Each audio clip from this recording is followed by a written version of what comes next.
Mwanadamu ni nusu mbili, ya kwanza ulimi wake, ya pili moyo wake.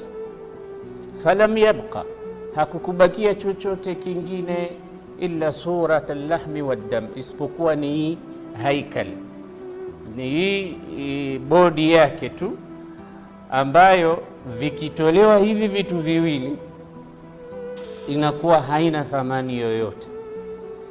Kwa hiyo wewe na mimi tunawakilishwa na vitu hivi viwili.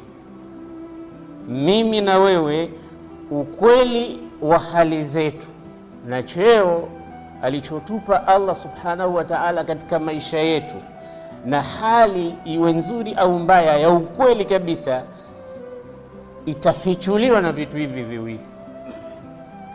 Anaweza akaja mbele yako mtu mwenye haiba kubwa ya sura yake na bodi yake na hali yake ya mazingira yake, wewe ukamheshimu hata bila ya kukuambia neno lolote lingine, kutokana na mazingira ulioyaona kutoka kwa huyo mtu. Ukamwona ni mtu mwenye shakhsia, mtu ambaye ana personality fulani, basi ukaanza kuogopa au ukaanza kumpa heshima kwamba huyu atakuwa mheshimiwa fulani.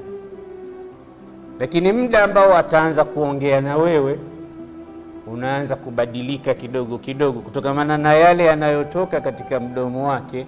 Unaona, unaanza kumdharau au unaanza kumchukia kutokana na kile ambacho kinatoka katika mdomo wake.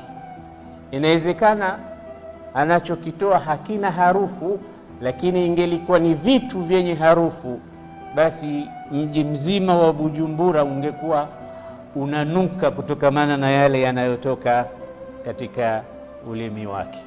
Hii ndiyo maana ya lisanul fata nisfun wa nisfun fuaduhu falam yabqa siwa surati llahmi waddam.